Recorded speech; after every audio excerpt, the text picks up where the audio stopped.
Hey, thanks for joining me today. It is Wednesday, March 10th. It's a Big Idea Wednesday where I like to talk about a big idea, something to help you understand how people think or how you think. And if you understand how you think, and it may help you understand the world around you a little bit better, there's a whole playlist in the description for Big Idea Wednesday. But first, flame on. I do want to thank everyone that liked, commented, shared, all that good stuff. For my last video, I asked for 100 likes, and we did it. We hit 100 likes. And not only that, 6 people shared the video. Yes, I can see if people share the video. So I do want to thank the people that shared the video. That does help the channel. Today, this is a really interesting topic. It was published yesterday in Psychology Today.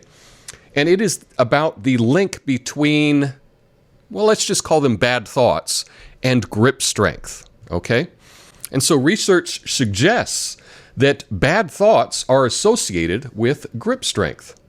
So here's some of the findings from this study. Greater hand grip strength is associated with lower odds of having bad thoughts in a recent study.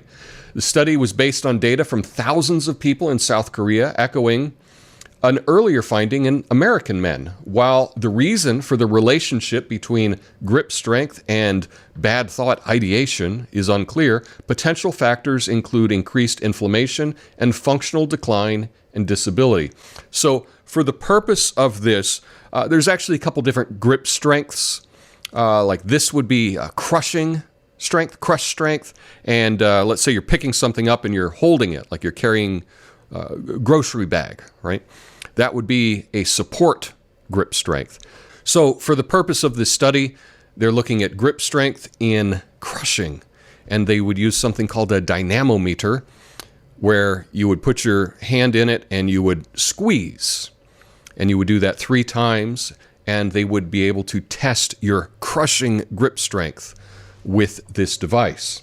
Now, from some previous studies, they found that strength loss with age is one of the best predictors of disability, frailty, cardiometabolic disease, and early mortality. There's even some evidence that strength loss is associated with dementia and Alzheimer's disease. Now, the thing is, this grip strength test is just kind of a substitute for overall strength.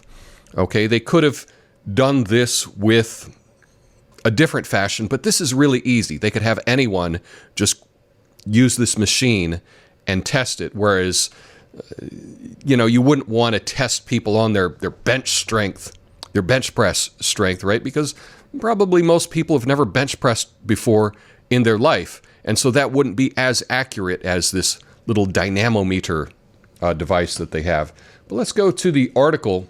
There are a lot of factors that come into play when you're talking about bad thought ideation, right?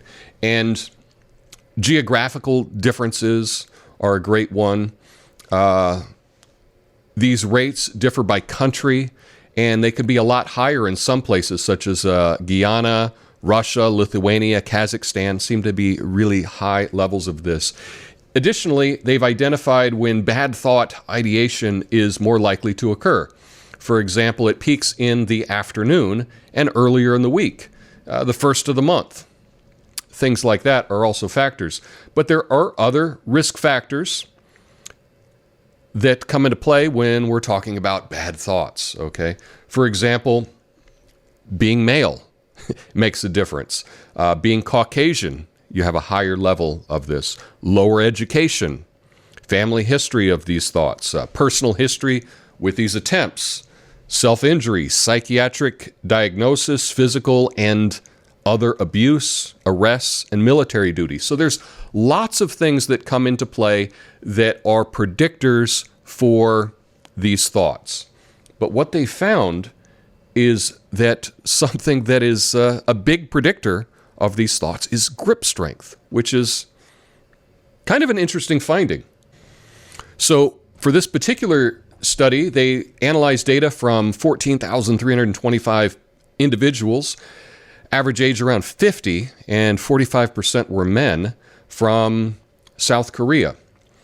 And they asked two questions. Have you ever thought about bad thoughts within the last 12 months? And have you ever felt sadness or despair continuously for more than 2 weeks during the past year? Now, in general, depression and bad thought ideation were more common in females, older participants, individuals with comorbid conditions and an unhealthy lifestyle, and those with a lower social economic status. Hand grip strength, defined as the maximally measured grip strength from the dominant hand, was assessed using a digital grip dynamometer.